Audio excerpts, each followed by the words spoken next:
It is 4:02. Welcome to the July 15th, 2024 EIC meeting. We'll start today. Sorry, I can't see anymore. Yes, Mr. Paez, would you, sorry, you're first. Would you lead us in an opening invocation, please? Be Thank happy you. to. I'm sorry. Yes. Lord, we ask you to help us in the decisions that we make here today. We ask for your continued guidance and that the decisions we make here are for the benefit of as many people as possible in the city. We ask that you continue to guide us all and help heal our country in every way, shape, and form that you can imagine. We also ask for your continued guidance to our leaders and that we all can continue doing your good work. In your name we pray. Amen. Let's see. Okay, visitor citizens forum. So this is for any business that's not on the agenda. Do we have anyone signed up to speak today? No citizen speakers. All right, so we'll move to approval of the minutes. That was in your packet to be considered. Got a chance to look over those. Any notes or anything that needs to be adjusted on I that? move for approval of the minutes. Okay, we have a motion. Second. Motion and second. All in favor, please let it be known by raising your right hand. Okay. Any opposed? All right, that passes. Thank you. Monthly reports. And we'll start with KEDC. Gil and Katie are with us today. Thank you, Madam Chair, members of the board. Katie's going to have a presentation, and then I'm going to come back for the budget, for the budget ask. I'll have some end-of-year numbers and what have you. I'll say that I think in your packet you do have the annual report, so she's done a fantastic job with that. And then on a side note, August 19th, 2021, we do have our new board member orientation for some of our new board members from our 4 stakeholder groups. So we'll be sending that notice out to see if some of you are all available for that. Thank you.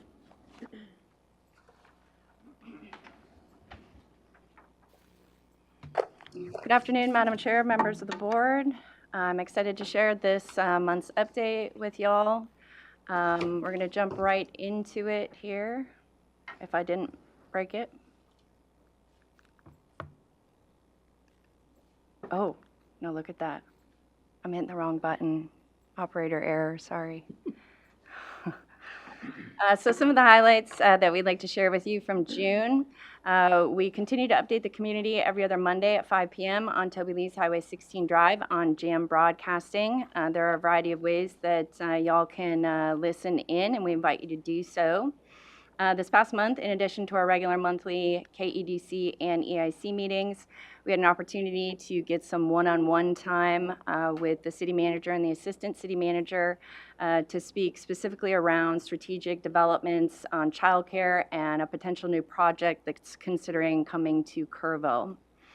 We also had an opportunity to have a collaborative call with Austin Dixon, the CEO of the Community Foundation of the Hill Country, again, specifically related to childcare. We have identified a variety of projects that we suspect might help solve some of the challenges that we're facing in those, and we are exploring all options and including as many stakeholders as possible to bring those ideas to fruition. We did put the finishing touches on our very first annual impact report. I believe that I left a copy for each of you next to your seat. And the community is also welcome to download a digital copy of that on our website. We also this past month supported a multifamily housing builder submit a tax abatement application to Kerr County. In other childcare news, we have created a childcare survey to try to better identify the community's needs and desires around childcare, as well as identify folks who want to be involved in leading solutions to these challenges. We invite y'all to scan the QR code and please complete the childcare survey. It is shorter than the city's survey that went out recently. This one only has like 10 questions instead of 36. So it will only take you just a moment, and we would love to get your feedback. Here is our business retention and impact report that you can also see inside your annual impact report.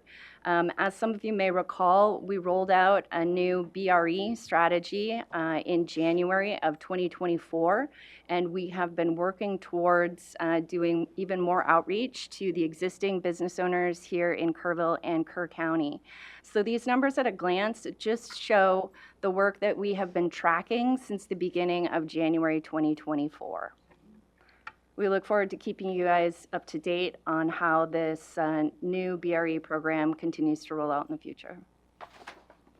In terms of our marketing metrics, we did an analysis from the beginning of January through the end of June. We're seeing a gradual increase on Facebook. We did see a drop in May. We're not quite sure why. We did have someone share with us anecdotally, since 70% of our followers are female, may have had a correlation to the children getting out of school.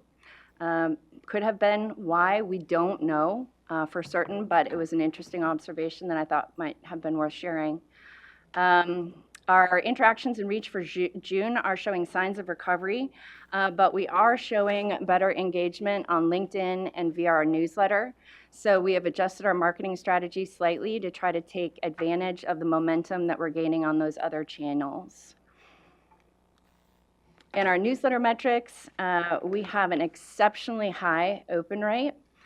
So what we've actually done is we've doubled our newsletters that are going out on a monthly basis. And if you have not yet had an opportunity to subscribe, please do so on our website. There's a button. You can just enter your email address, and we will send you a monthly update on our highlights.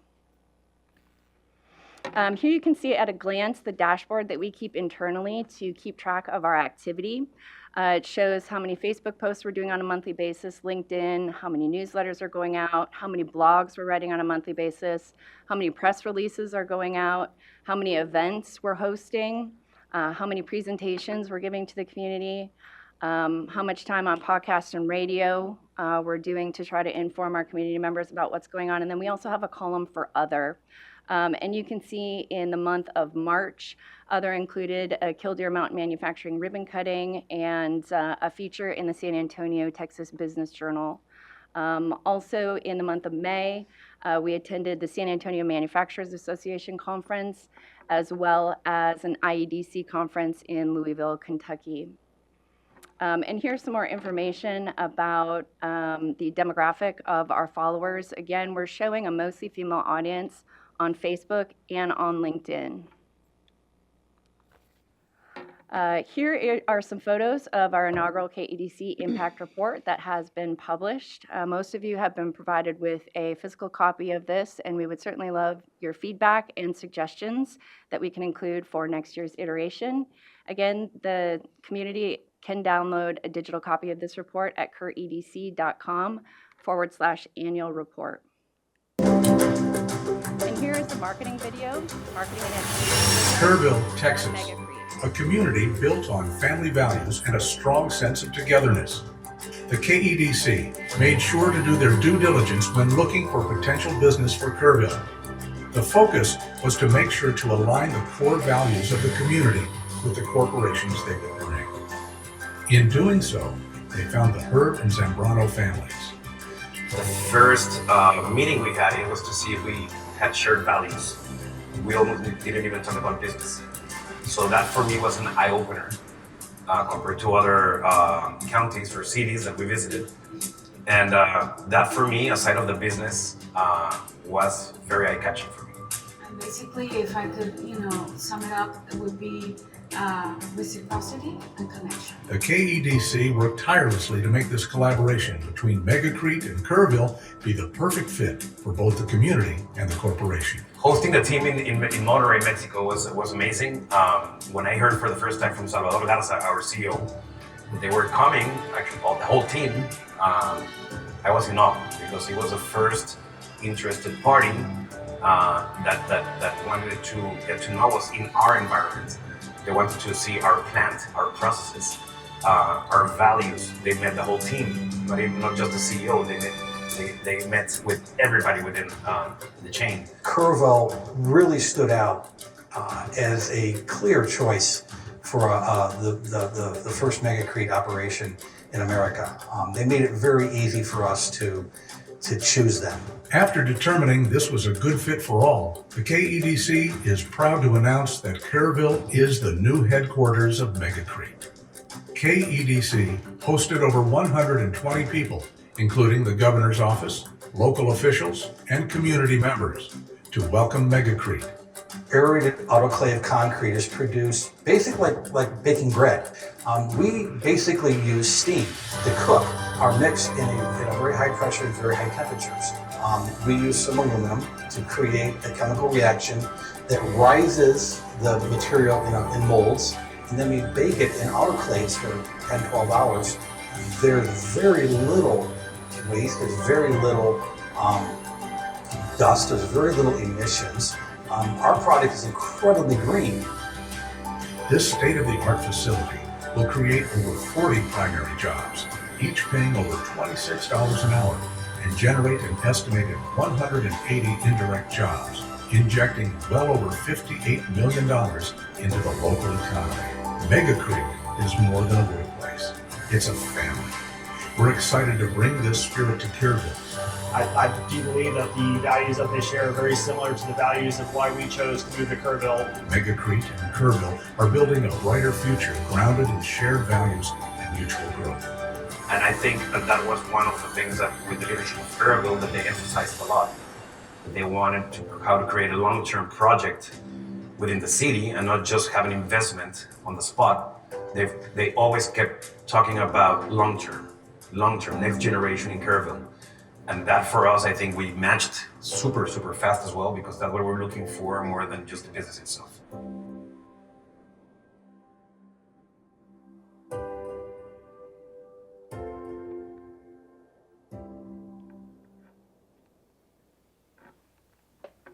And that concludes this month's report. We're happy to answer any questions that y'all might have. Great video. Thank you. Any questions?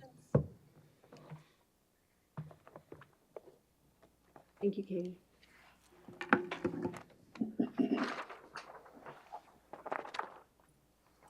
Okay, item 5B, project status update. Do we have any updates? No, ma'am. Big updates this month? Nothing. Any questions on any projects that? Nope. Okay. Right. Karina, monthly financial report. Good afternoon, everyone. So we are going to be looking at June financials. Okay. All right, so statement of activities, your first slide here. April sales in the community brought in June sales tax at $423,216. So that is up 11% compared to June of last year, 2023. However, we did find that we had some future and prior period payments that came in with this report. So even if we take those out, it looks like we'll still be up about 5% on sales tax. But you know, that's a up and down game there. But that would put year to date at $3.73 million compared to budget estimate. We're still behind about $89,000. We are very hopeful that we'll meet this revenue budget. We have 2 more cash months and then 2 more months of accrual to go. So we're looking forward to see what that's going to land at. And as I said, we were trying to see what that final will be before, as we go into fiscal year 25 to determine how we're going to budget that. But Julie will be presenting 25 budget here in a little bit later. July sales tax came in last week at $407,000. That is behind 8%. But keep in mind that we have the future period payments here in June. So if you consider those, it makes up the shortfall. Okay, so we'll see what that comptroller report says, see if there's any other things that stand out. Now down to your interest income. We did earn $125,000 for the month. $91,000 was on your revenue bonds and $34,000 in the rest of your investments. Year to date, we have earned $925,000 and we are better than budget by $805,000. This was a 2.5% budget based on the market at the time when we built the budget, so it's come out a lot better this year. Down to the next section on your expenditures, administrative expense for the month totaled $20,708. Your debt service payments at $274,000. And then project expenses, $67,556. You will see on your next month's financials where we did return your unspent River Trail funds. And then we did buy an investment with those monies and kind of a little bit more. I think we did $1 million. So I'll report that out next month with July's financials. I did see some purchase orders come through for Callo Theater, so those will show up on next month's report also. They'll just let you know those projects are moving. So total expense for the month, $362,000. Change in that position, $185,000. Okay, onto the cash flow here. Your first column, bottom row, reflects your $26.3 million cash balance, and that's cash and investments. Your second column is the remaining fiscal year 24 projections. In building the 25 budget, proposed budget, which Julie's going to present, I spoke with Kyle about the estimated timelines of the construction and the bids and everything that has to happen. So we have some figures plugged in for fiscal year 24 to happen, as well as built into the 25 budget. And of course, those are all projections, so it's subject to change a little bit. Any questions on any of those? No. All right, and your last slide here is your financial analysis. So your top left chart is your sales tax comparisons. The overall fiscal year average through June would be almost barely a percent down, real shy of a percent. That's 0.77%. So we're tracking pretty good there. Bottom left chart is your remaining project commitments, and then your chart to the right is your cash and investments. So the average yield for June was, again, the same as May, 5.46%. So we're holding steady in the market. Any questions? Questions? I think last month we talked about maybe trying to identify how much might be available to do some kind of a short-term investment where we could extend the yield, maybe take out of the tax pool and put into 6 to 24 month type investment to lock in some of these higher yields before they start dropping. Has there been any more thought on that? Well, we did do an additional 400 to 500,000 added on to the unspent River Trail bonds, but we can do a little bit more if you would like to. Yeah, I mean, I know we've got things that we're gonna need to spend money on, but rates start dropping in the next few months, that Right. might be a good thing to. Yes, sir, and we are working closely with the advisors to just, when to lock in at the very latest, but I can look into some more, no problem. Any further questions? Thank you. Thank you.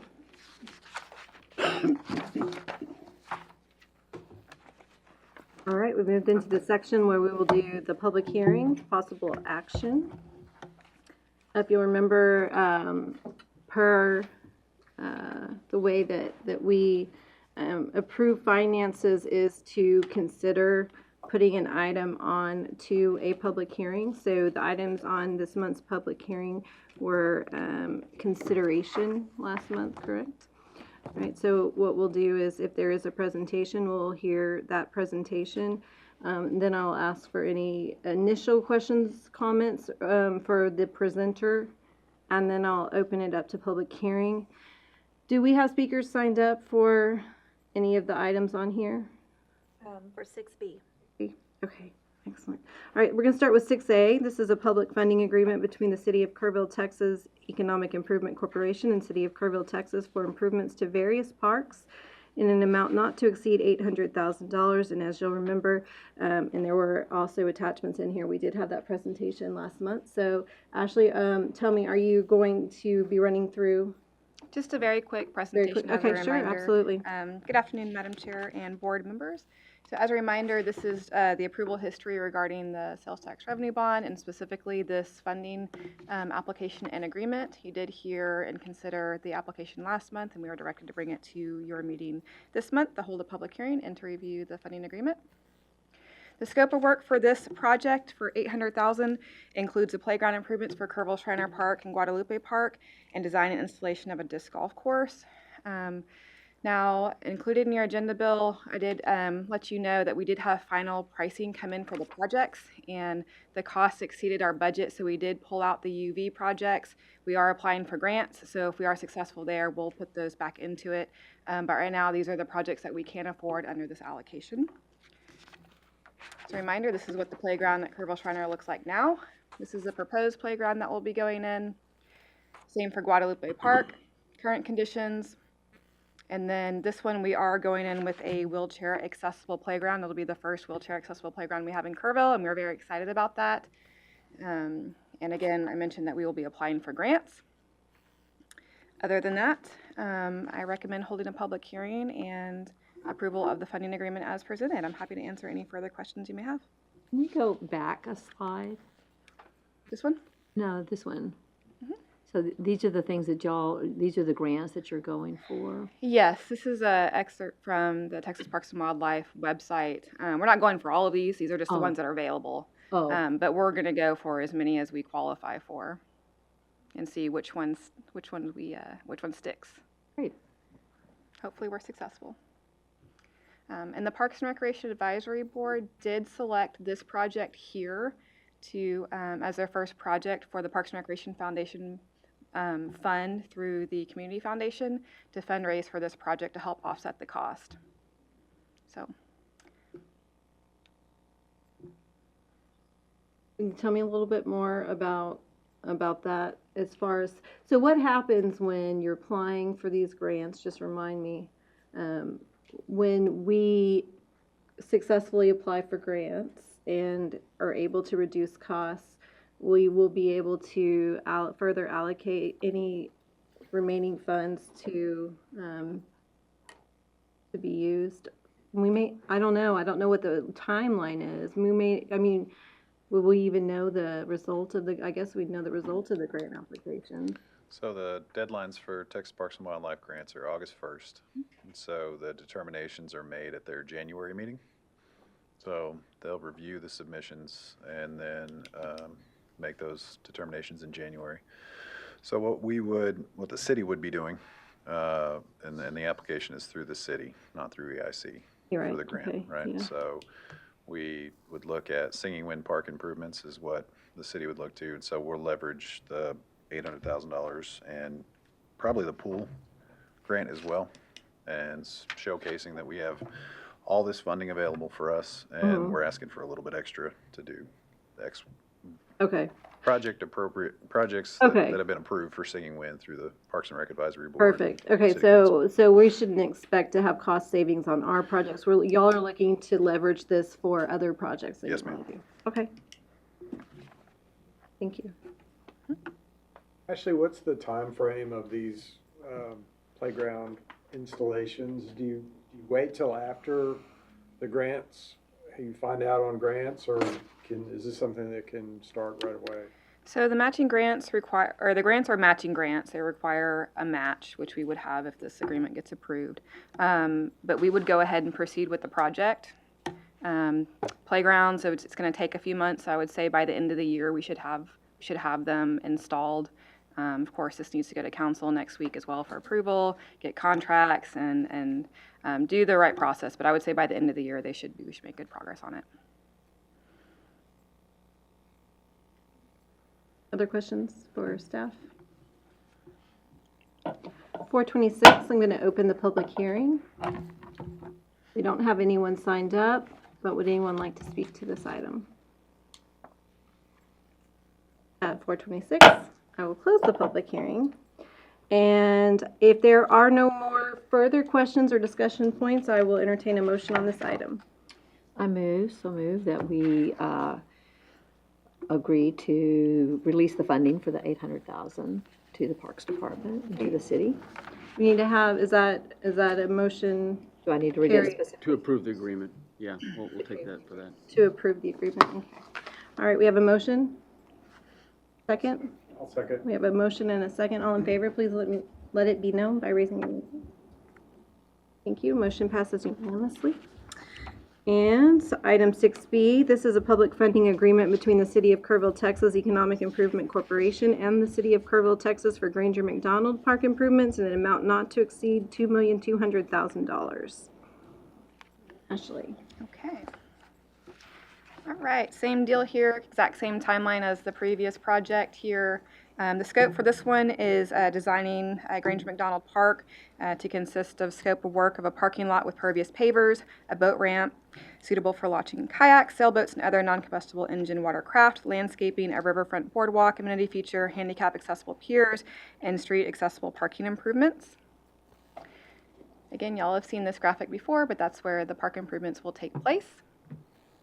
And staff recommends holding a public hearing and approval of the funding agreement as presented. I'm happy to answer questions. Questions for Ashley or staff, other staff members? Thank you, Ashley. At 4:27, I will open the public hearing. Keisha, do we have citizen speakers on this one? Shannon DeVille.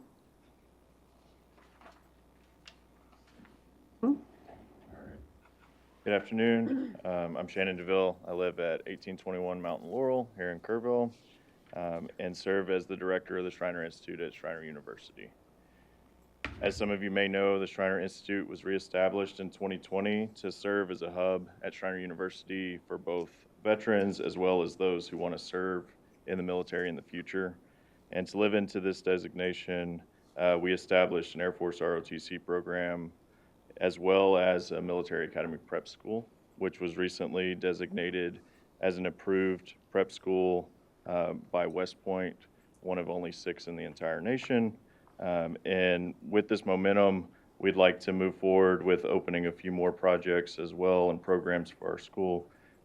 So this year we'll be recruiting Drum and Bugle Corps, and then we're also excited to announce that we will be establishing a sailing team. And as a result, we would like to ask that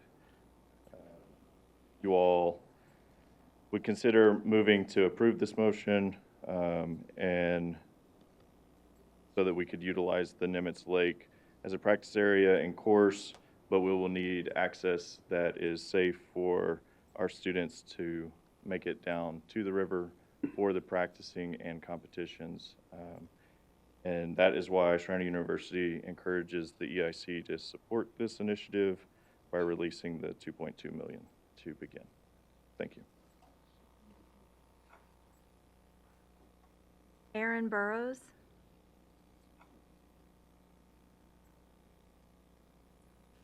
Hi, good afternoon. My name is Erin Burrows. I currently live in San Antonio, Texas, but I have actually worked in Kerrville for the last 2 years as the Director of Membership and Sales and Marketing for Comanche Trace. So I'm also a board member for the Upper Guadalupe River Center, and I urge you, the committee, to release the $2.2 million for Granger McDonald Park.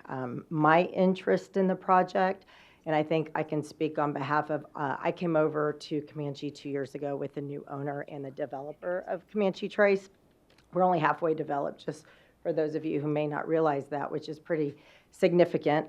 So when we came over, I took over the sales and marketing and membership. And so I think it's really important that for y'all to know, not only me, but on behalf of the owner, Stephen Held, and Legacy Golf Group, we're highly invested in what's happening in Kerrville. Only because, well, for multiple reasons. I personally want to move here. That's my long-term goal once my son graduates from high school in San Antonio. But secondly, what we're finding is when folks are calling the club, they're inquiring about membership, considering a relocation to not only the Kerr County, Hill Country area, specifically Comanche Trace, 90% of them, and I've been really following these statistics because I've been doing membership for 30 years throughout clubs throughout the Texas market, Houston, Dallas, San Antonio, and Austin. And I can tell you 90% of the folks that are calling, inquiring, and visiting Comanche Trace and visiting with me, visiting with our real estate team, they are relocating here from other parts of the United States. Why is that important to this project? These folks are shopping areas. They're shopping Bernie. They're looking at Marble Falls. They're looking in Lakeway. They're looking in Georgetown. They're looking for quality of life. They're looking to get out of the big cities. They're looking to, I'd say probably about 85% of those are empty nesters. They're C-level executives. I have been shocked how much younger the demographic has gotten since I got there, because I was told, oh, it's an old retiring membership. They're retired. They've been here forever. And what I'm finding is it's a thriving. They're C-level executives. They're not quite retired. They're a year or two out. The kids are out of the house. They're really thinking about, where do we want to spend the rest of our life, or where do we want to invest in a second home? And it has just been amazing to see that shift in the younger age. We're also seeing younger families coming back to Kerrville. They grew up here, they left, and now they realize what a quality of life it is, and they're coming back. So I only share those statistics because what this project is going to do for this city and the surrounding community is going to just allow for such an amazing quality of life for all ages, all demographics. Fishing, kayaking, paddleboarding. What I'm finding is these folks are younger, they're active, they want to run, they want to kayak, they want to paddleboard. They don't want to sit at home, and they're not just golfers. So I just personally, and also if I'm going to move here, feel like this, I'm so sorry. No, just Did I go if you too could, long? yeah, no, Oh. you're fine. And I didn't tell you before that we do have a time limit. So I if you just, apologize. no, I no, meant no. to keep it Please. short and sweet. No, So, you did great. anyways. Just, is there any But final? I just wanted y'all to know that we just feel like this could really be an enhancement to the quality of life and the active lifestyles that folks are looking for. So thank you for your time, and my apologies. Thank you. No, no apology needed. Darby Campbell. And you have 3 minutes. My name's Darby Campbell. I reside at 256 High Ridge Drive. I'm also a board member of the Upper Guadalupe River Center, and I'm here to support the release of the park funds for Granger McDonald Park. I spend a ton of time at the lake. I mean, this is something I've been doing for 20 years. And most importantly, the last 9 years is bringing my family out there. And we leave town to go to the lake. And this is just part of our summer. This is just so important to us. The memories we make and being outside, and there's really nothing better than being out on a lake in the hill country. And I think most people can agree. Being born and raised here, I think most people who are born in Kerrville will agree that we need to improve the access to our lake, to our river, to any possibility to get someone out there. This is becoming a reality now, and so we're very excited about that. Granger McDonald Park will give anyone in Kerrville an opportunity to have a special place to go as a family. This park will allow families like mine to create those lasting memories on the water. There won't be a need to leave town and go search for a lake to spend your time on. We have one here in our backyard. It will be a nice retreat, and also, as Aaron said, to promote a healthy lifestyle for outdoor activities, kayaking, fishing, sailing, much more. Sky's the limit. The space will be a destination for family outings, community events, educational programs that the Guadalupe River Center will put on. Additionally, investing in this park aligns with our long-term visitors or vision for Kerrville.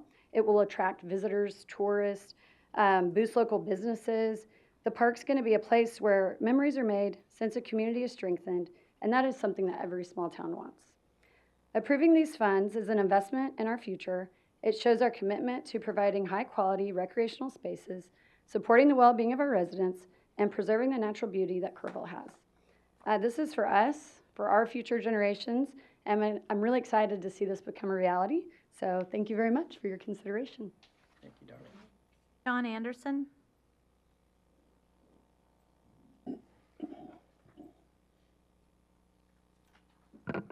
Madam President, members of the board, I'm John Anderson. I live at 2729 Indian Wells in Kerrville.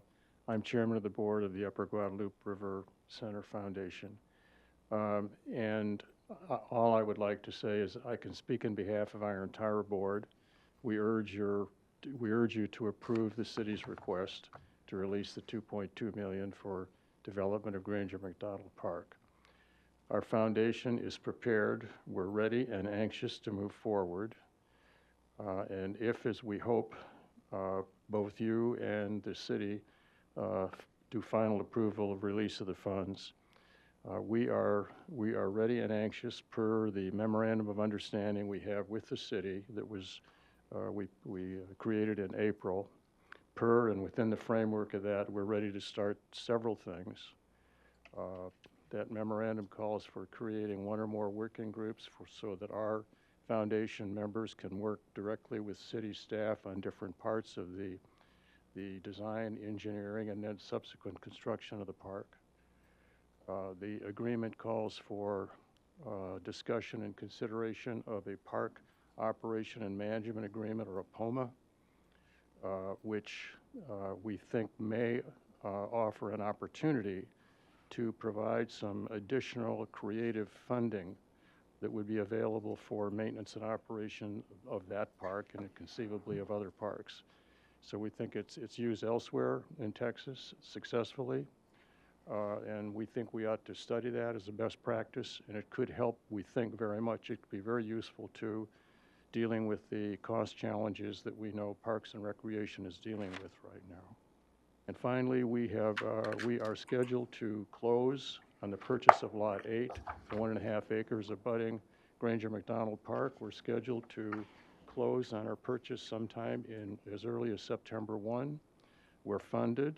The simultaneous closing will include the Upper Guadalupe River Authority purchasing approximately 8.5 acres of land along the river, so the entire waterfront of the lake at the landing will be within either Granger McDonald Park, our foundation, or the River Authority. So it's a very creative, powerful, I think, partnership and with the city, and we're excited about moving forward. Thank you. Lane Guerrero. My name's Lane Guerrero. I live at 307 Lakewood Drive in Kerrville. I just wanted to point out this is the Economic Improvement Corporation, and if we can ignite that lake with the access that it needs and get more people out there, the boats, the races, the community events, that all that land around that lake will start to develop as well. And I think that's positive for Kerrville. I also want to congratulate Parks and Rec for bringing the handicap accessible thing to the playground. That's very cool. We hope to do the same thing with the Granger McDonald Park. There are a lot of organizations like Heroes on the Water, veterans organizations, Peterson Health, people that do rehab that are looking for these types of this equipment to get on the water. The other thing is we've got a great board. We look forward to working with Parks and Rec in any way we can to help them. They have an enormous experience building parks. We have a lot of great resources on our board, and I just wanted to say how much I appreciate that organization and hope to work with them in the near future. Barry Rollman. My name is Barry Rollman. I'm a private individual, live at 1801 Canyon View Circle here in Kerrville. I appreciate your letting me speak. I was running a little late, so, you know, it's nice. I'm a private individual. I have no relationship to any organizations. My sons in the 90s, I got to know Kerrville through my sons in the 90s going to Camp Tecumseh. So I've seen a lot of changes on the Guadalupe over the years. I'm also a cyclist, so I've accessed all the trails. This project, I like to call it the Upper Guadalupe River Center, and I know the park is the McDonald Park, but the fact is that I believe that this project will benefit both the city and the area, and that's what the other speakers are talking about. But frankly, I think it'll also be good for the river. It's controlled access, it's in a good spot. My kids, I have a daughter and grandkids live in Austin. They're on the Colorado. My oldest son is in Marble Falls. He kayaks and sails on Lake Marble Falls. My youngest son is in Wiley, Texas, lives on Lake Ray Hubbard. So they're all in the same boat. And when they come to visit me, I've always wanted to see a project like this on Nimitz. You know, we go down to the river, there's a lot of places to get in the water. But frankly, I don't like to see my kids put their head in the water. And I believe that this project will control access, benefit the river in such a way that it'll be sustainable in the future. And, you know, I greatly encourage you to release the funds. $2.2 million is not very much money, at least the way I look at it, and I don't have a lot of money. But the fact is that I believe it's a good project for both the city and for the river. Thank you. That is the last of our signed up citizen speakers. However, this is the public hearing. Since it is a public hearing, if anyone who has not signed up does want to speak, you can come forward at this time. I think we have 2 people left that haven't spoken yet. All right. At 4:42, I will close the public hearing. Thank you all for your thoughts and comments. Any final questions, comments, thoughts on the project before we entertain a motion to approve the funding agreement? Hearing none, I will entertain a motion to approve the funding agreement between the City of Kerrville, Texas EIC. I don't have to say all of that, do I? Kim, I'd like to make a motion that we approve the funding agreement for Granger McDonald Park in Thank the you. amount of $2.2 million. All right. In a second. All in favor, please let it be known by raising your right hand. It's unanimously. Thank you. Thank you all for being here. Thank you for speaking. You're welcome to stay with us for all of our other items, or if you have somewhere else to be, we will understand that as well. We do have,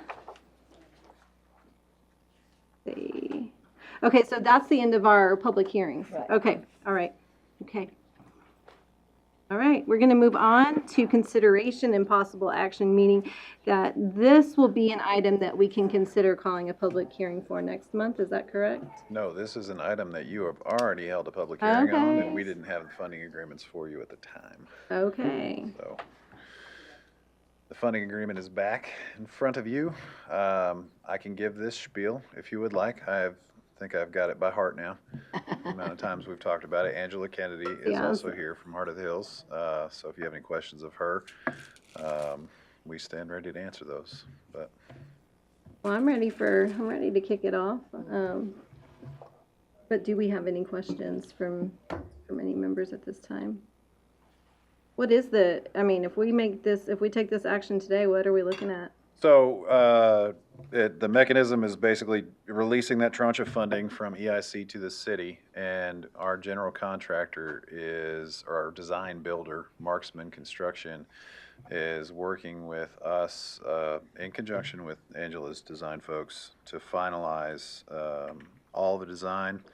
And then I imagine there's going to be some trade-offs that we have during the course of that discussion. But that will get us to a final guaranteed maximum price. And that's the contract that we'll have moving forward. So we're still working through design. At this point, we're at December of next year for completion of everything and opening, which I think is a little long, but everybody's comfortable with that number. So you can always try to back it up a little bit. Let me ask you this, just for my own clarification. So Sure. we're approving these agreements, and by the way, I didn't mean to, I did ask the question, I didn't ask it out loud, but I did ask Michael the question, if in our public hearing, there are, the scope is described as being an Exhibit A, but the Exhibit A is actually what was before all That's of correct. the- Yes, ma'am. before the item itself, right? Yes, ma'am. Okay. So that being said, what we approved today, will we expect to see contracts coming back individually the way that this is for approval, or is this different? No, this is it. So you guys would be approving the funding allocation release to the city. The city would be contracting with Byrne for a final Yeah. design, for a final construction contract. Marksman, sorry.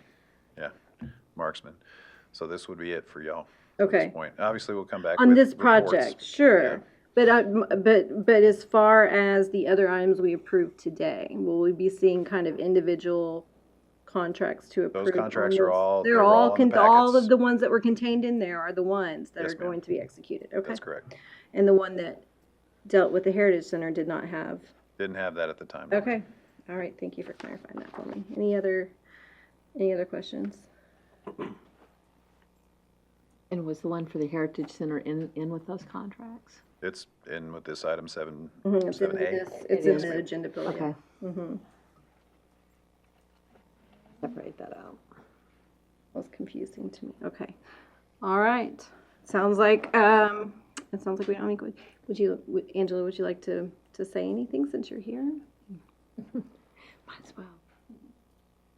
Angela Kennedy, 547 Fairway Drive. I'm the Executive Director of Heart of the Hills Heritage Center, and it's actually a really exciting week for us. We are currently reviewing exhibit concept designs from our exhibit design firm and working towards approval by the end of this week on those designs so that we can move to the next phase. So we look at these exhibit designs right now as a 35% design, and we'll move towards development and design in the next phases of our project.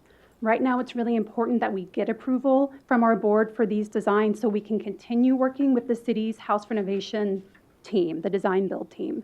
They need to approve and make sure that our power plans, data plans, and architectural considerations are in sync so that we can deliver a product that is to our satisfaction as well as to the city's satisfaction.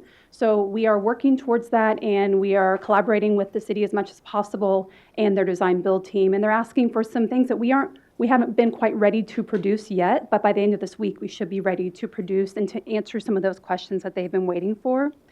We've also had some questions from community members and some of our funders about what's going on. We don't see anything happening at the ACM Murda Shriner House, but I can assure you, and I know that Michael and Kim can assure you that things are happening. We are moving towards those 100% design documents for our exhibits and also for the house renovation. And as Michael said, we'll start construction hopefully by the end of this year with completion by next December, and we're looking to install exhibits and open in early 26 if all goes according to schedule. It's a really exciting time. We have a lot of wonderful designs that we can't wait to show to our community and to share how we're developing interactive and engaging exhibits and gathering spaces for our community. Thank you. So I have a quick question. Are you still feeling that what you're looking at and designing is going to stay within this $2 million budget? Okay, so let me clarify. The Heart of the Hills Heritage Center has a separate budget that is allocated towards exhibits, and that is a budget that our board has raised separately. So our board and our team is responsible for those exhibit design, for the exhibit design budget. And so this $2 million is just on the kind of all the technology and the build out and the construction and. So y'all's $2 million portion will be added to the city, so it's a $5.3 million cost. Essentially, the easiest way to think about it is the $5.3 million, if we flip that building over, everything that's still attached to that building, that's what we're in charge of. So the painting, the roofing, all the interior work, all the millwork, all the tile work, literally digging under the house and pouring foundations by hand to make this house a commercial structure. And then Angela's portion is that kind of everything that can be unplugged and would fall out if we flipped it over. And so you're feeling though that everything will still be able to fall to So within yes, ma'am. To the extent that when we open up, some of this is an old house, right? And there's going to be some challenging, days ahead of us. And I feel confident that we're going to get to a good result for the city and for the HHHC at the end of it. Michael, can you answer a question for me? Who's going to own the property once it's done? Is City it of Kerrville is the owner of the property. And are we going to be leasing it? Is the city going to be leasing it That's back correct. to Heart of the Hills? Yes, that's correct. How far along are y'all on raising the money for the exhibits? We have raised, initially we've raised $1 million for startup operating costs as well as exhibits. And we are also looking towards other funding sources to be able to enhance our exhibits with more digital interactivity options. And so we have a few different options for raising that additional funding. Well, I'm glad that the city still owns the property because things being what they are, heaven forbid something happened to the Heart of the Hills Heritage Center, at least the city still owns the property and our investment is secure, I guess, because we could always do something else if we had to. The Yes, city sir. could anyway.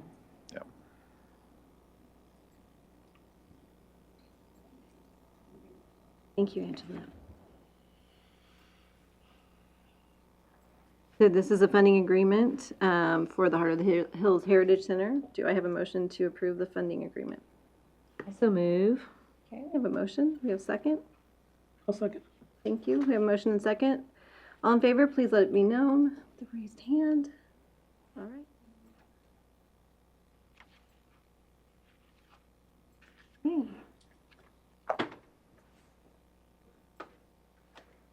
Item 7B, we are going to look at a proposed budget with Julie.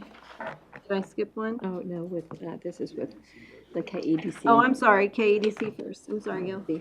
I skipped I skipped right over. Sorry about that. Thank you, Madam Chair, members of the board. Okay, so, I can see this here. All right, so a little bit on economic development, then I'll finish off with the budget. So the reason that we do recruitment and we foster the growth of local industry is because that's what has the greatest impact as it pertains to economic development and really in any given community. Primary employers, those are the businesses that manufacture goods for export, whether it's natural goods, services, supplies, they're tier 1 suppliers. And it's, in this case, outside of the county, but preferably outside of the state or the country. So when a company produces a good for export, then that's new money that's coming into the community. And a primary job, and these are definitions by the state statute, which is what we follow in terms of economic development. So primary job is somebody that actually works for a primary employer, which tends to be manufacturing facilities. Reason being is the manufacturing sector is the one that creates the biggest economic impacts. I like to use the hamburger stand example, which is, you know, and don't get me wrong, I like my hamburgers, right? But, you know, the local hamburger stand, they can only sell so many hamburgers within the community. It's a local product bought by local people. So when somebody comes in to buy a hamburger, it's money that's within the community. They come in, they buy the hamburger.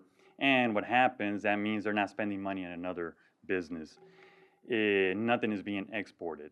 So a manufacturer creates a product either with local raw materials or they're importing some materials, but with a local labor force, which are your primary employees. And then that product is exported. So when it's exported, then somebody is paying for that product from the outside, so that money is coming into the community. So then that's fresh, new money coming in. And that source, especially if it's foreign direct investment, I'm not going to say it's unlimited, but it's a lot more than selling the local hamburgers. So that's the importance of economic development. That's why we do what we do, which is recruit industry, because they're the ones that import that fresh money. And then that money comes in, provides the indirect jobs, induced jobs, and then that's the money that then comes into the pockets of the primary employees now, and those are typically wages that pay above average county wages. So now you start talking about increasing the GDP in the area as well as the wealth. So that's now money that goes into the pockets of the people that work for these manufacturing operations. Now you're talking about disposable income. So then that's the disposable income that drives small business in the community, hence the hamburger stand, Main Street USA, our Main Street, Clay Street, so on and so forth. So just a little refresher as to why we do what we do. Here's a list of our board-approved metrics and deliverables. So our board approves this every year, and business retention expansion, again, going back to industry, making sure that we're working with our local industry. We're supposed to do minimum 30 visits to our local companies. We're at 58 for the year. Place branding and marketing, social media engagements. I'm not a social media person, so whatever goes out there gets recorded here. We're supposed to do minimum one per year, one per week, so we're at 54 so far. Economic development articles. So those are articles, our goal is to print at least one article or a news segment at the state or national level, promoting Kerrville, just really branding Kerrville out nationally. So we're at 30 so far. The bulk of those came with the Mega Creek announcement. So we got a lot of traction from that particular project. Speaking engagements of podcasts, again, these are at the state or national level. We're at 11 so far this year. Katie's done a fantastic job with that. When the goal there is supposed to be at least one per quarter. And whenever we are, speaking at a conference or we're at a being a guest on a podcast, Kerrville's there. And we get introduced at Kerrville, and we get to talk about Kerrville along the way. Human capital or industry roundtables, we've had 2 so far. The goal is to have 4. On the entrepreneurial side, we've had 5 seminars, workshops, sessions to help our entrepreneurial base. The goal is to have 6. And then on the recruitment side, qualified leads, we are at 21 year to date. We're supposed to have 24, and out of those 21, we've got 3 active projects. So I'll further flush these out here in a bit. And then we've hosted 5 prospects so far in Kerrville, and the goal there is to have at least 4 prospect visits, companies coming in to visit Kerrville for potential investment. So goal is to have 4, we're at 5 so far. Stakeholder communication, try to do that on a quarterly basis, so we're at 4. We need 1 more to go, which would be the annual forum. Okay, so now I'll talk about return on investment on the organization, on the KEDC. As of late, we have been asked by a stakeholder group as far as, all right, so what have you done for us lately, right? What's a return on investment for the community? So I like to say this is where the rubber meets the pavement. Okay, so I'm looking at a 5-year window. That's actually, I've been here almost 6 years, so I said, let me look at 5 years back. And that's a good thing that I've been here almost 6 years. So 6 new companies, that's really, at the end of the day, that's what we've done. We've recruited 6 new companies that did not exist in Kerrville if there was no KEDC. We've generated 3,700 leads. That might seem like a huge number, but it's actually pretty average. So in an EDC, you need to generate anywhere between 400 to 600 leads, basically 400 to 600 companies that you do outreach to basically land 1 project. So we're pretty much there. That's the work that we've done over the last 5 years, and that's a lot of promotion. The result is 1,300 new direct jobs. So the direct jobs are obviously the jobs that are created by the company.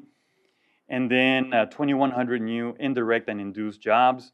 And as I mentioned earlier, these are the jobs that when you bring in a manufacturing operation, their suppliers, whether it's logistics, their tier 2, tier 3 suppliers, they need to provide them with raw materials or a certain product. They'll have an uptick in activity, so they need to hire additional employees. So those are the indirect jobs. And then it trickles down further to now you have your local supply stores or your Office Depots, your Hobby Lobbies, some of your locally owned businesses. They'll start seeing an uptick, so now they have to hire an employee or 2. Then you get into the whole, the eateries as well. They might not know why they're getting extra business, but typically it's because of those industries that you're recruiting, and it starts trickling down. So it's 2,100. So capital investment from these 6 new companies, that's $74 million in CapEx. That's is happening right now and through the next 4 to 7 years, 6 years. So again, this is money that did not exist, and this is money that is taxable, both by the city, the county, and the state. And then on the incentive side, the organization, this board actually put the bulk of these incentives, $3.4 million for not all of these companies, but for sure 2, I think it might have been 3 of the companies that we recruited. And that's just the business that we're in. We need to be have some of those incentives available to recruit these companies. I am happy to say that we had almost a match from the state as far as incentives from the state of Texas, $3.2 million. My experience in working in other communities and then helping consultants working in other communities is they typically are between 40 to 60% in state incentives, and then the community puts in the rest. We're almost at a 100% match here. So I'm a lot of work went into securing those funds because we needed it in order to recruit these companies. And then our 5-year budget, we did all this with a $2.23 million budget. Further breaking that down, we are looking at, so each new company cost us about $371,600 to recruit each company. Each lead that we generated is about $600, and that's for the 3,700 leads. And if you're in sales, that's something that companies and organizations really pay close attention to. It's like, okay, how much are we going to be paying per lead to generate activity for us? $600 is actually pretty cheap. Didn't realize it until I started tabulating the numbers. And then $1,700 for each direct job that was created in the community, and it's a primary job. That's where I was talking about the disposable income, so on and so forth. And an employee here, I mean, they're making anywhere between $45,000 to $75,000 in annual wages for these companies. You're looking at within their first 2 weeks of being employed at the company, they've already gotten paid this. So it's a pretty good return on investment as far as what we're putting up to recruit these companies into town. And then I'd like to show that our 2 Lombardi trophies, if I could use a football analogy, are Killdeer Mountain Manufacturing and Megacrete. And I'll say that, and I've said this before, for a community our size, having recruited these 2 companies, one in the aerospace sector, and the other one's advanced construction materials, tied to a super major, one of the largest companies in the world. And on top of that, in addition to everything else that they're bringing, both of these companies have plans for future growth. That's why they have additional acreage out there. Both of them have already met. Well, Killdeer already has a space for Shriner. Megacrete has already met with Shriner, and that's what I love about working with Shriner and Dr. McCormick is they're very nimble. They can create custom programs and adjust and adapt to industry, and I absolutely love that. So they're already looking to do something with Megacrete because Shriner obviously wants to have a footprint in there as far as a center of excellence or something. And then both of these companies, they're going to establish their headquarters here. Killdeer's Texas headquarters is going to be here. Megacrete's North American headquarters in Kerrville, Texas. Anyways, I'm a nerd when it comes to these things. I just get excited about this kind of stuff. And you couple this with a James Avery being headquartered here, Mooney, and they're still producing and everything. HEB Foundation. Now it's like, I mean, for a community our size, being able to go out there ourselves and say, well, we're a hub for headquarters. That just puts us way ahead of the game. So it's very exciting what the future looks like for us here in the next few years.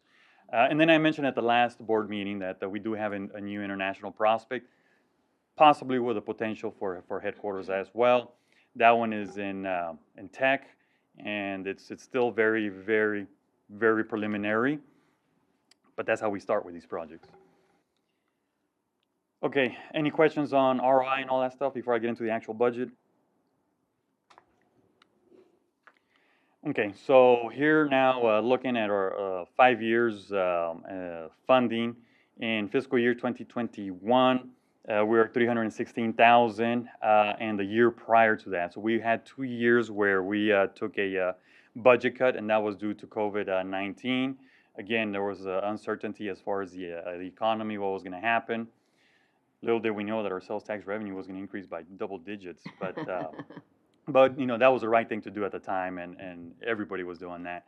And then we came back to somewhat of normality in fiscal years 2022 and then 2023 at $500,000. Last year, a year ago, we were here today asking for a 10% increase, and that was really just due to the cost of inflation. So we are at $550,000. And then we're coming here today asking for the same amount, which is $550,000. It's a flat budget. So from the EIC, we're looking at $343,750. which is 66% of our budget. The other 33% comes from KPUB, it's the city of Kerrville, and Kerr County. KPUB has approved their portion, which is $68,750 at their last board meeting. City Council, we will be making that request next Tuesday, and the county had their first meeting where they had they said the budget looks fine as far as our budget going through the county. I think it'll be until next month when it gets approved, so that's a total of $550,000. I would like to note that in April or March, the KDC board did amend the budget. We transferred funds from the Innovation Forum Top 40, which is our sponsored events. We realized that the events were a little expensive and we were not getting the ROI back on that financially, so we started the shifting and focusing, especially at the time with our new prospect, which was Megacrete, and then some of the other programs such as that Child Care Initiative. And really because we're a staff of 2, so we started utilizing more consultants because of the high-level operation that we have. It's a pretty tight budget, but we're coming in with the same ask. This will get us through the end of the next fiscal year. There's things that we can and cannot do, but we've learned to be pretty scrappy and creative with what we have. I'm happy to answer any questions. So why are your benefits going down for the, oh, that's for the fiscal year, but that's not for the budget. You're going to keep the budget amount. Okay.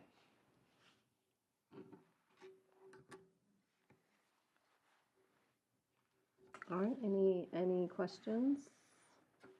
I just have a comment.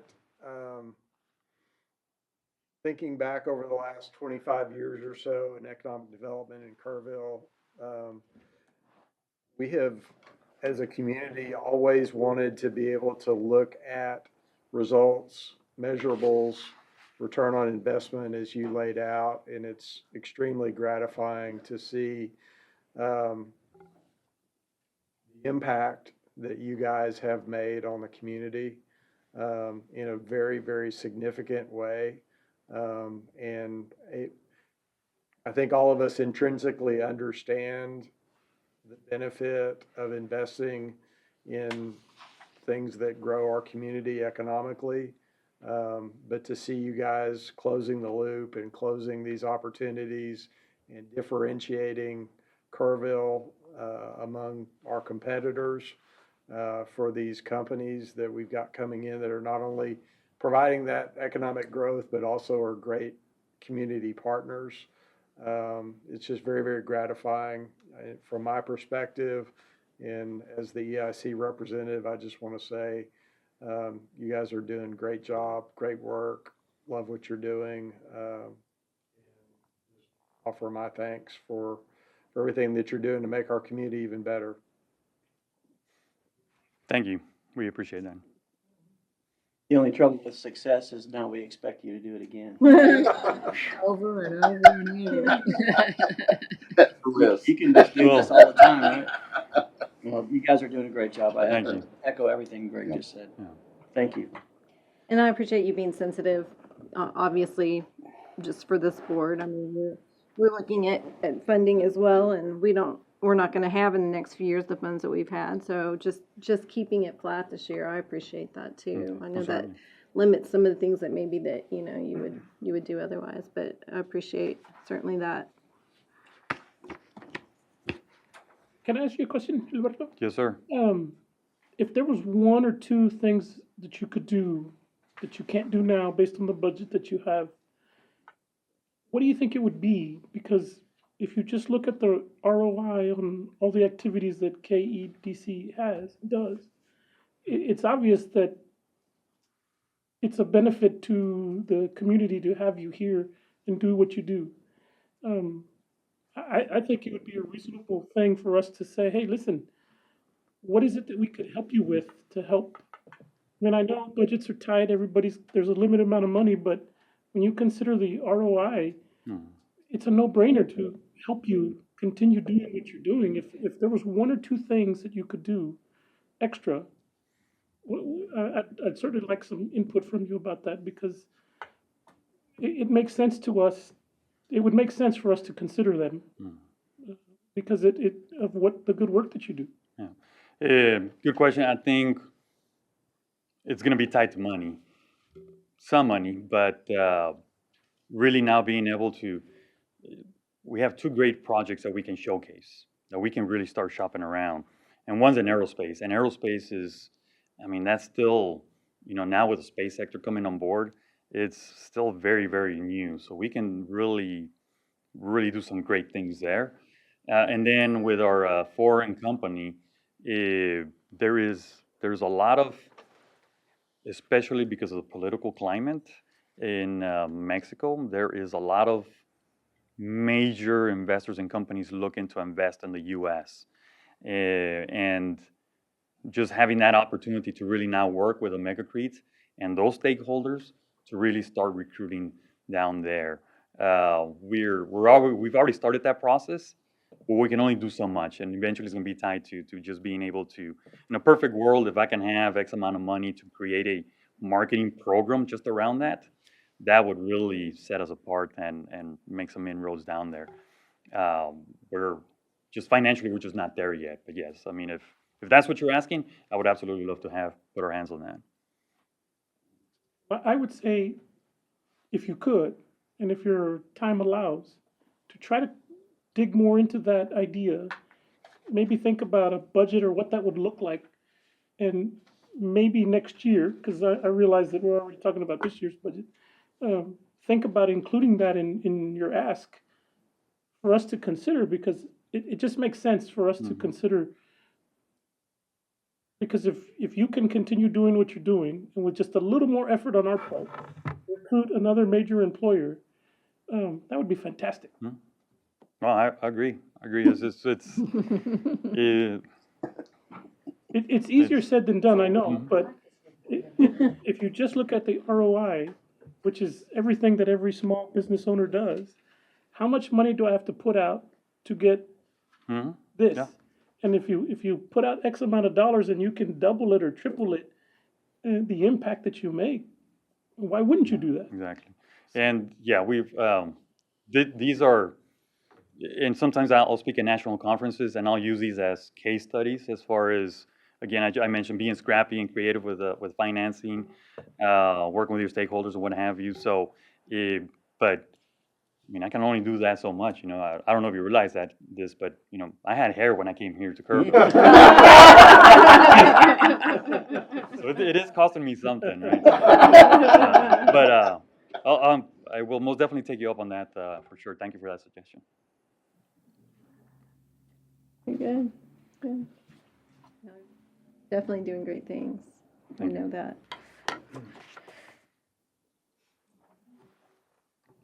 So at this time, I need some direction from staff.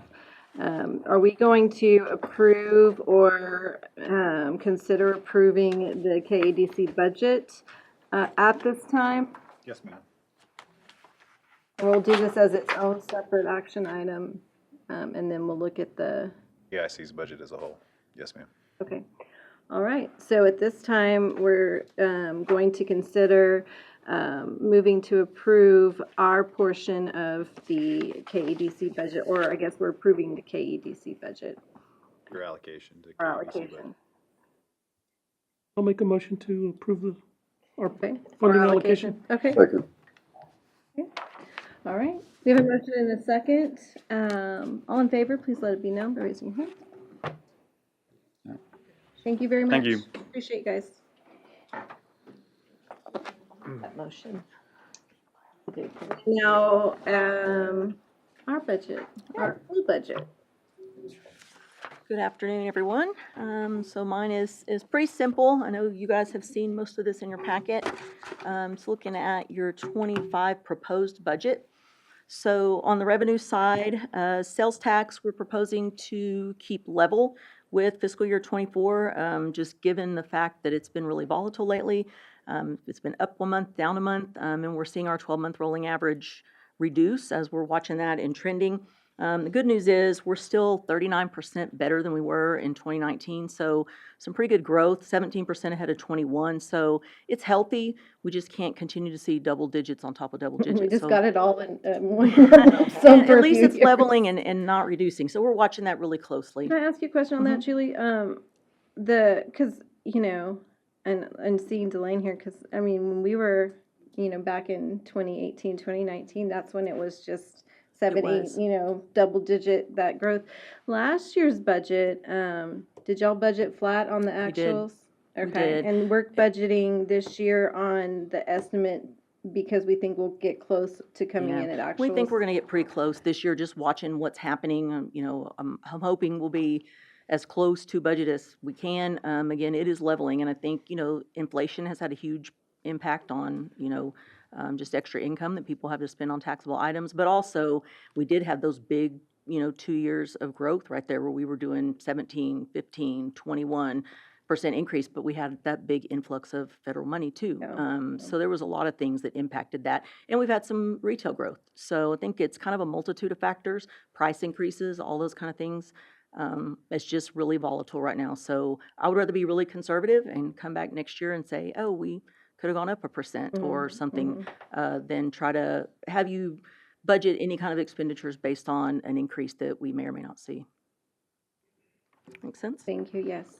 Then the interest income, you're going to see obviously higher than we budgeted in the past, but you do have those bonds right now in cash. And so as long as we can continue to invest those bonds in whichever way makes the most sense for you guys, as long as we have that increased cash on hand, you're going to see additional interest revenue there.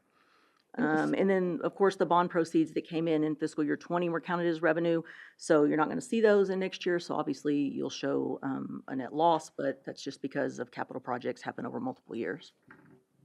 I ask you a question. So that interest income right now is because we have this 20 million invested, and so as we're starting, to make these payouts, has that been allocated, I guess, across the board? And how Right. you're looking at Trina the has a cash interest flow, and we keep that updated on a monthly basis. So what's happening based on how much cash we have on hand. So your interest is based on cash on hand plus any short-term investments that we might have. What are your assumptions on interest rates? 4% right now. I mean, we're at about 5.5. We're assuming, just based on everything we're seeing, and I don't know if it'll happen, that we'll see a couple of rate decreases by the Fed in the next maybe 4 months, just kind of based on everything that the economics trends are saying. We've been watching that for a year, and, we thought maybe they would go down last month, and they didn't. So they've been holding Yeah, since really, July of last year. 12 months, it's been the same. So we just did this last week at a budget workshop, and we looked up, fun fact, and you guys will probably know, in 1986 or somewhere in there, 20% was the Fed rate, and so was the interest rate. So yeah, so we think it's bad now, but it is leveling, and so we're pushing that 3% inflation. Their goal was 2%. So it's coming down from, 9, a little over 9 in 22. So, we're seeing it slowly decline. As that happens, we're suspecting they'll decrease it. So still think that'll hold, especially we have a few that we can grab onto some, 5.25%, for 6 to 9 months kind of thing for you guys. We'll hold on to that. And so y'all will continue to do that with those funds as we have them there? I think. Yes, we continue to do that on a regular basis, but Trina and I were looking at cash flow earlier, actually, kind of to Greg's point, and how much money we expect to pay out in projects, so how much money we expect that we might have freed up that we could invest longer term. So we're looking at that too. Yeah, great. Okay, on the expense side, pretty similar to what you saw in fiscal year 24.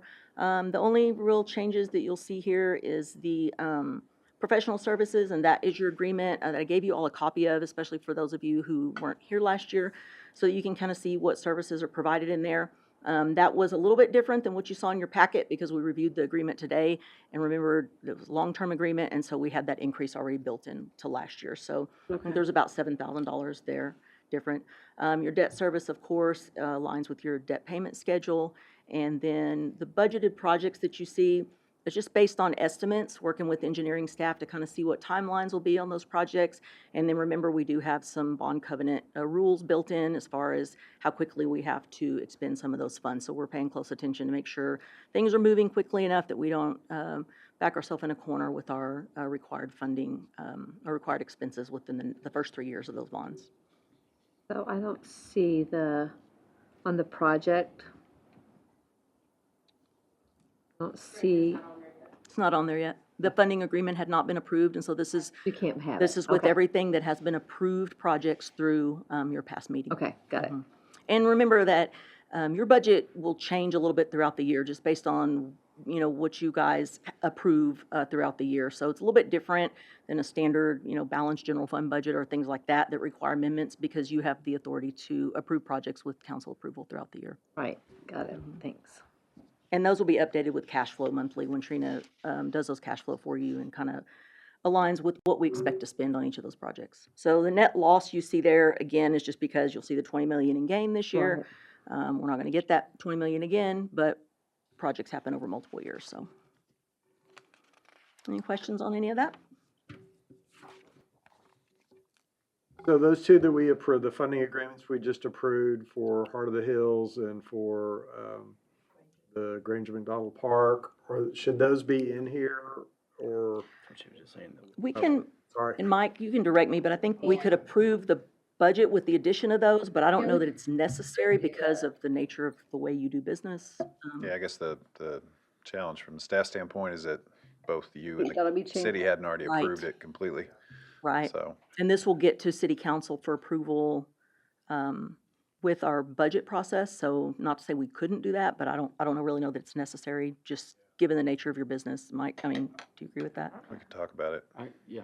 Because council hasn't approved it yet. This will, this will change rather dramatically. It will, but your cash flow will change with it, and your monthly project commitments and things like that will change with it as you add. But to Michael's point, council has to approve those first before they're actually executed. Yeah, I think what we could do is add to, provided you're okay with this budget, the next meeting, we're gonna have all three of those agreements at the city council, so they'll theoretically approve all three of them next time. And so by the time your budget comes there, if y'all want to include as a part of the motion to include those three projects as a part of your fiscal year 25 budget, Julie, then We can we'll do have that. them in there, and then we won't have to bring it back to you. We can do it as that. a part of the motion. Okay. Don't know that you're gonna spend every dollar of all three of those projects. Right, and that's what these projects on here is, the estimated expenditure for each project. So, we would have to do a little bit of work with engineering on that as well, but that's not a big deal. This is not a major amount, but on the legal services, so Mike's legal expertise is included in the professional services. That's right. And this would only be like if we had to use outside. Correct. Counsel for Correct. something. If for whatever reason we had to use outside counsel, I think that happened a few years ago, and so we started including it as a line item, whether we use it or not. It's just kind of allocated there in case that happens to come up.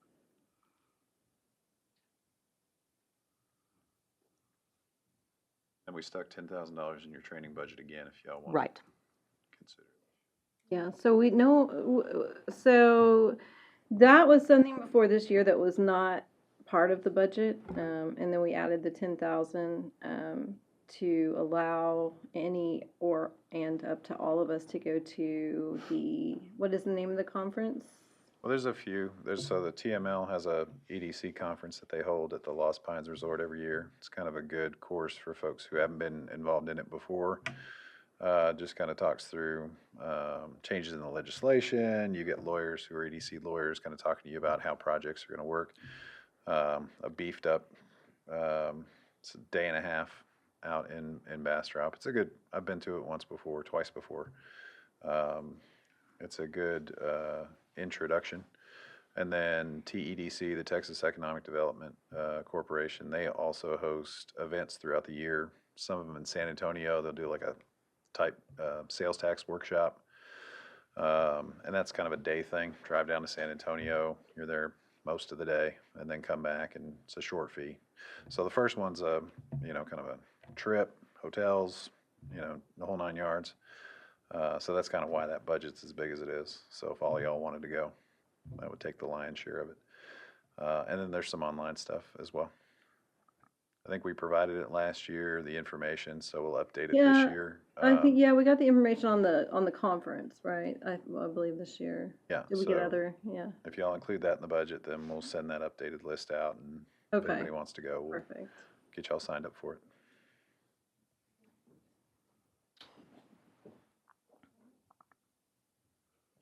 So, to Julie's question, do we want to consider making the motion to include the additional projects that were approved today, or not when that? Why we wouldn't do it that way. Yeah, it makes sense. Yeah. And it'll just be based on engineering's timeline. So you won't see, the entire 2 million, Right. Sure. Okay. Just want Sure. to make sure we're The clear on that. amount We'll that- do it that- exactly like we did these. Mhm. Just use an estimated expenditure based For on. this year. Right. Mm-hmm. Can you go back to the income Yes. screen, please?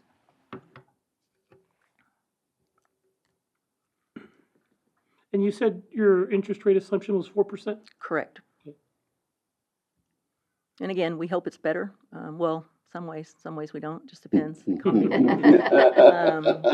It's good for us in some ways and not in the others. The only thing that makes me nervous about the sales and use tax revenue is that if there's a significant slowdown in the economy, we would naturally expect to see less sales and use tax paid across the board, and not just nationally, but locally too. And remember, we update your cash flow every month, and this board being a little bit different, you have the ability to control your expenditures, so it's not like we're budgeting in things like salaries and benefits and those kind of things that would be non-negotiables later. So you can adjust as you go through the year. So if we start seeing that trend down, then of course, we're going to bring that to you every month and say, we're not there. You do have a healthy fund balance, so with that being said, we monitor that for you every month. We have a 12-month cash flow. Actually, we have a lot further out than that, but for you guys, we bring to you a 12-month cash flow every month. Oh, our cash balance, when we looked at all of these projects going through, it seemed like we still maintained, even in the leanest year, 3 million. I don't have that in front of me, but I know that we did provide that, and when we were talking through bonds, we provided making sure that we had a minimum throughout the course of the bond repayment, so that there was a healthy fund balance still. And do you know what that is? I think you, Minus revenue bonds, y'all listed about 4 to 5 million. In cash. On the low scale. On the low end, yeah, Mhm. that's right. So just so you know that too. Right. Then I think I would be comfortable with it then just leaving it a flat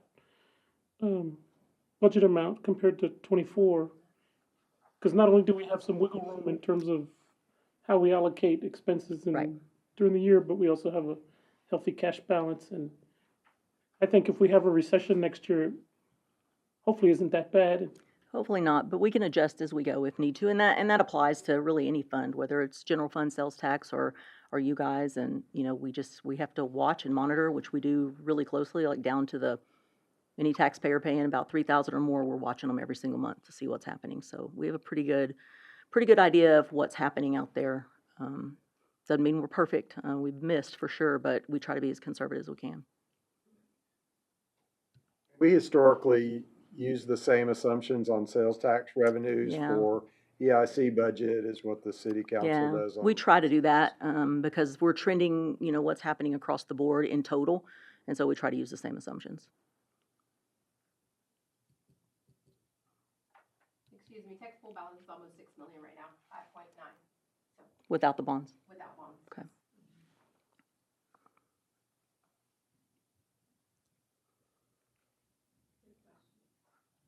Is everybody comfortable with the assumptions that are built in? Yeah. And we can send it out to you when we add the updated numbers prior to it, going to city council. We'll, for the final approval, we can send this updated to you so we can show you the assumptions that we built in for those expenses on those projects. so I would say that for Ashley's miscellaneous park projects, both of those playground sets would be within next fiscal year, that's a yes, right? Right. So the engineering for Hewitt, for Granger McDonald Park would be all of that done in the next fiscal year, and probably half of that park, I would say, for next fiscal year. And then as far as HHHC is concerned, the schedule rolls out to December of, so 26, so like first quarter of the fiscal year 26. So probably, I would say 3/4 of that 1.5, or that 2 million for y'all, so 1.5. So will that end up affecting our interest revenue when we show these coming in? Our average balance will be less and now. Right, it'll depend on your average cash balance. And so, when she projects these out, we'll show what we expect to kind of spend and we adjust it accordingly.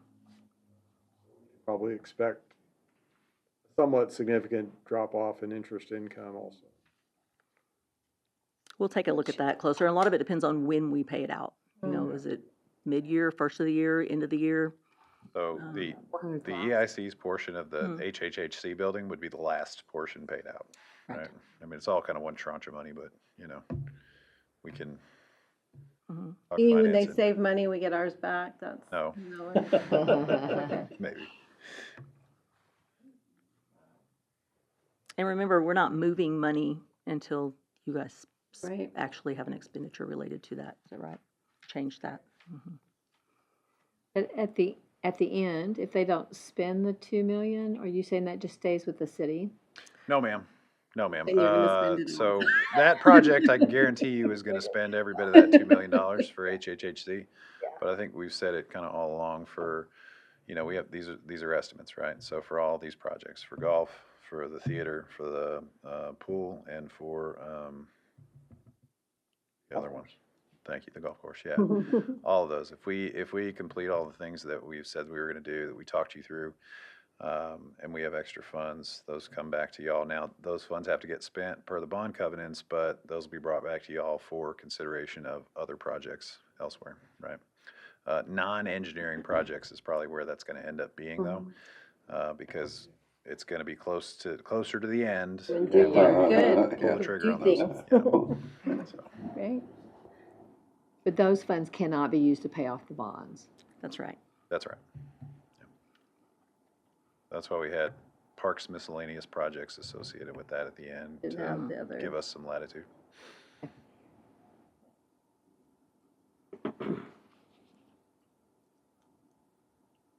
Good discussion. Go back, will you, move forward back to the next one. Any questions on these items?